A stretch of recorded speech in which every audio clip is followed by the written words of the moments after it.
Vincent van Gogh, a tormented genius, is one of the greatest artists of the 19th century and one of the geniuses of painting of all time.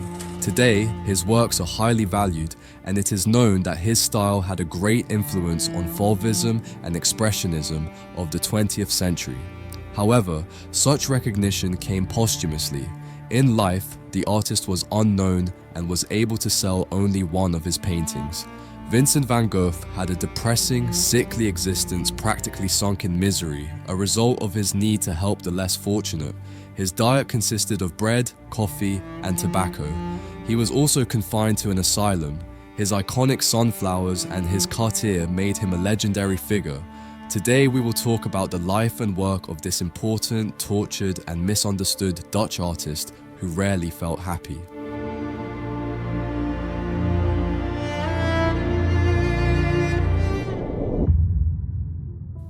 On March 30th, 1853, Anna Cornelia Carbentus and Theodorus van Gogh became parents to the boy who would become one of the most emblematic painters, Vincent van Gogh. The child was born into a religious upper-middle-class family. The couple had lost a first child during childbirth, whom they had already named Vincent, the same name their second son would bear a year later. The death of the first child plunged Anna into a deep depression that prevented her from giving love to her other children. Gaining his mother's affection was always a longing for little Vincent, and failing to achieve his purpose, he lived with constant melancholy, possibly reinforced by seeing his name engraved on his brother's tombstone. His mother was a temperamental artist, a lover of watercolors, who took her children to the countryside to force them to paint in their sketchbooks. So, the artistic inclination was the result of Anna's influence. From a young age, Vincent was very emotional and insecure. He was the son of a Protestant pastor and the eldest of 5 siblings, but only his brother Theo would become his best friend. Theo and his wife would be fundamental in getting Vincent's work the recognition it enjoys today.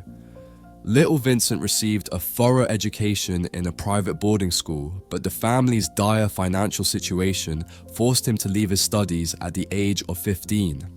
At 16, in 1869, he began working at an art dealership owned by his uncle Cornelis. The company was Goupil and Cie, a firm of art dealers in The Hague, which allowed the young man to be surrounded by great artworks. Vincent's duties included visiting museums to learn about the great masters of art, like his compatriot Rembrandt. Another of his responsibilities was selling artworks to clients across Europe. The language barrier was not a problem for him, as he had taught himself to read and speak French, English, and German quite fluently. When Vincent was 20 years old, he was transferred to the branch that the company had in London. The young man had not yet approached painting as an artist, but he began to admire the work of talented English painters like John Constable. London filled young Vincent with fascination. He loved the city's hustle and bustle, and 1873 would be the happiest year of his life. He had a good job and an excellent salary, reportedly earning more than his father. In the English capital, he lived in a boarding house owned by Sarah Ursula, a widow who had a daughter for whom Vincent, according to many historians, felt more than a deep attraction, although some others suggest his interest was in the mother, which would be even more scandalous. It is thought that the artist was interested in both. In the play Vincent in Brixton by Nicholas Wright, this version was presented. Vincent ended up being expelled from the boarding house after insisting fruitlessly that Sarah's daughter marry him. The young woman's rejection traumatized Vincent. 2 years after arriving in London, he was transferred to the Paris branch, where he began to admire the works of Camille Corot, and especially the realist style of Jean-François Millet. In 1876, he left the company after being dismissed for showing little interest in his work. While a group of people visited the gallery, Van Gogh discouraged them from buying any painting, essentially doing the opposite of what he was supposed to do. Apparently, the future artist was tired of his superiors seeing art as a commodity. When he returned to his homeland, he found 2 jobs, one as a teacher and another as a bookseller, but he felt comfortable in neither. Before we continue with this fascinating story, I want to remind you that on our website, you can find a curated selection of Van Gogh's artworks and other artists, so you can have them in your home or as a phone case. I have personally ensured that the quality of these pieces is as faithful to the original paintings as possible so you can have a quality artwork in your home. Shipping is completely free, and as a token of appreciation for all the support I've received in the recent videos using the code VANGOGH10, you'll receive an additional 10% discount on your purchase. Don't forget to browse the catalog once you finish watching the video and place an order for your favorite painting. The link is in the description. Now, let's continue with the story. After spending little time in his 2 jobs, Vincent moved to Amsterdam, where he became a candidate to enter the theology school. However, according to some sources, he was rejected for not knowing how to speak Latin. Other sources suggest he was rejected for being disobedient. Nevertheless, it is known that Vincent made an effort to study for admission and punished himself by sleeping outdoors and skipping meals. His most fervent desire at that time was to help the needy. Some historians state that he harbored the spiritual desire to follow in the footsteps of his father and grandfather to become a minister of the Dutch Reformed Church. Although that would never happen, he resumed his theology studies at the Brussels Practical Evangelization School. The young man let his eyes wander through the chapters and verses of the Bible between the ages of 20 and 23. Indeed, in many of the letters he sent to his brother Theo, Vincent quoted several biblical passages. However, Van Gogh could not concentrate on his studies. He only wanted to preach the word and practice Christian charity.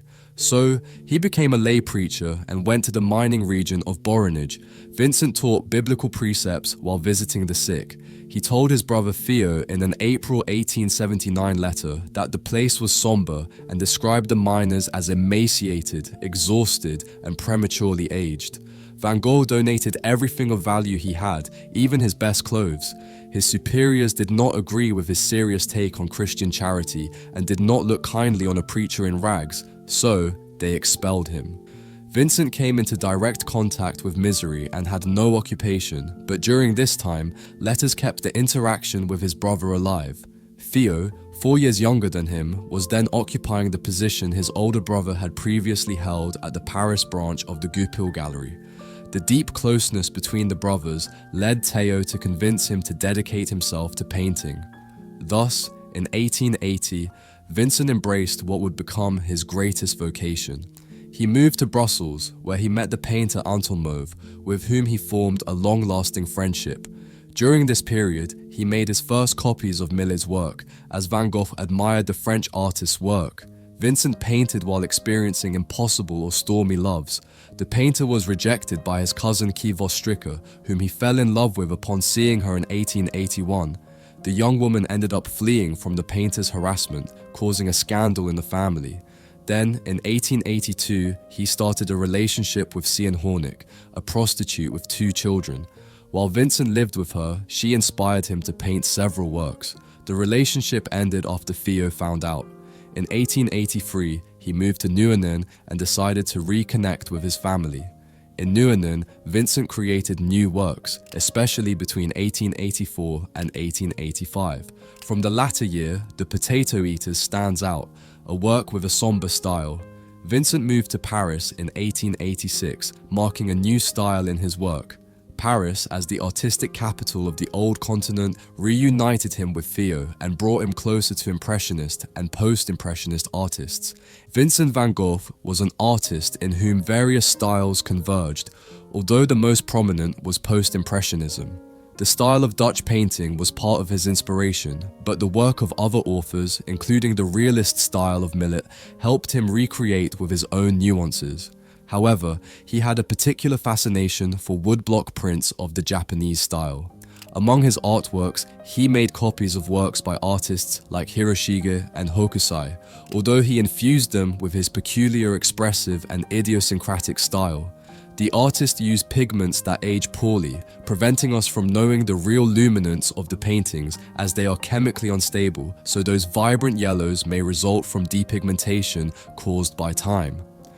After Vincent was dismissed from the Paris Art Gallery branch and after being in the Borinage mining area, he fell into a state of misery. The money his brother Theo sent him was used to buy materials and pay those who served as models for his paintings.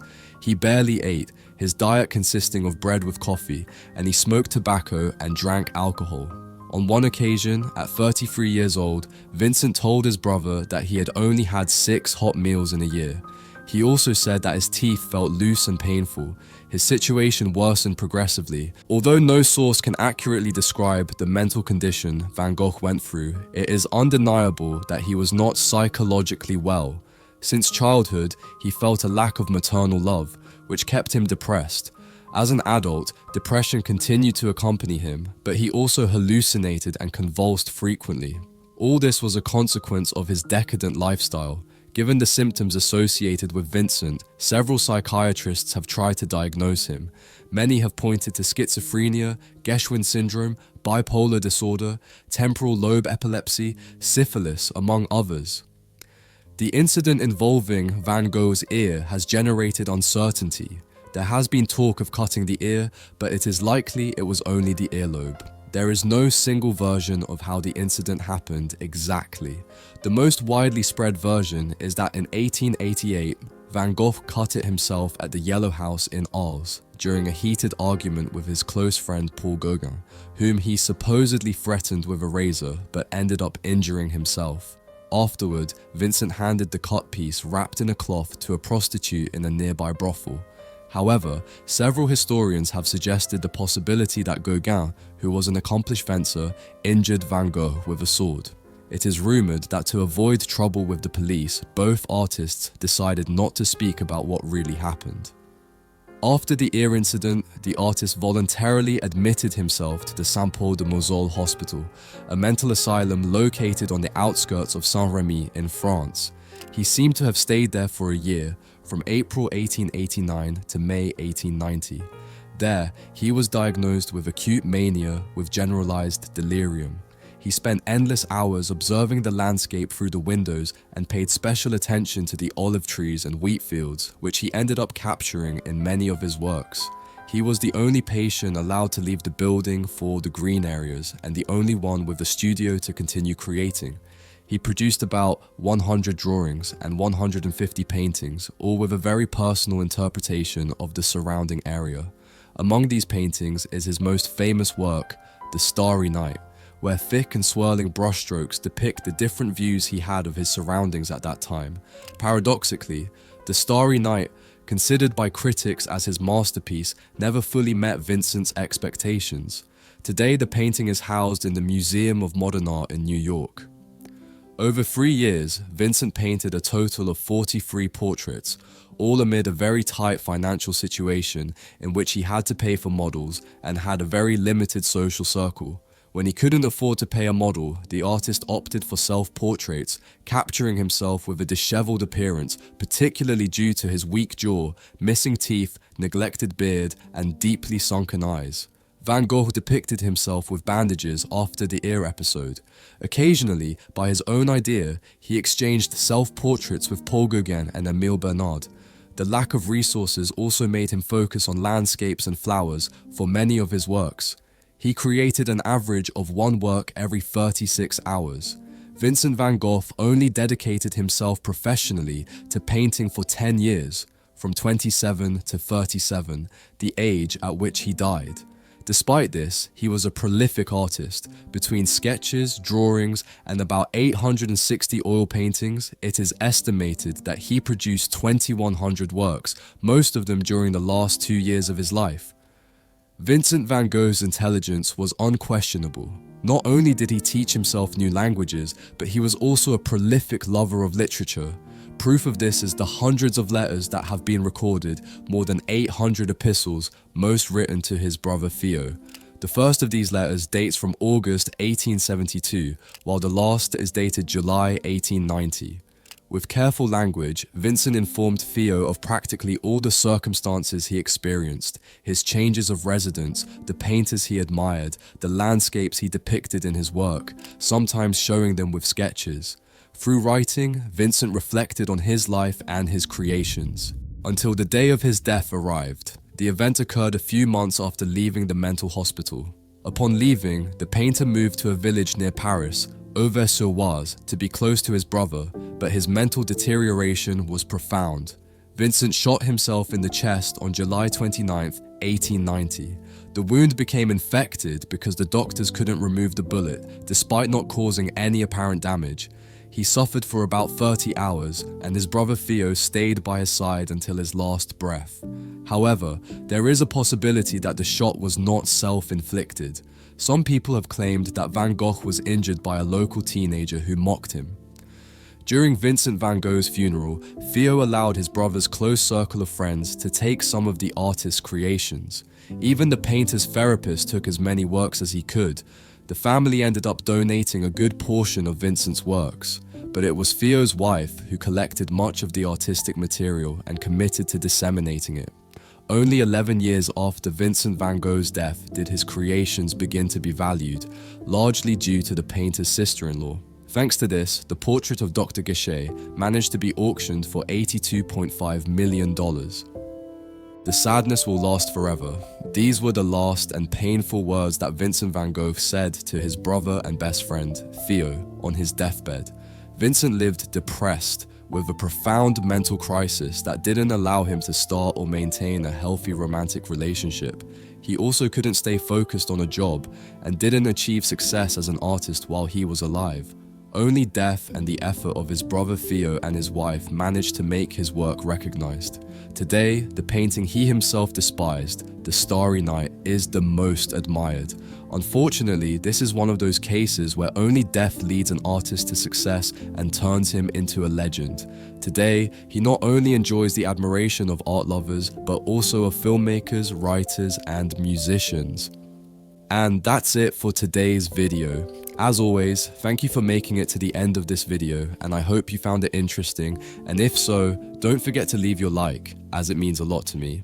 If you have anything to add, please share it with us in the comments section, and subscribe to not miss the next video. See you. Bye.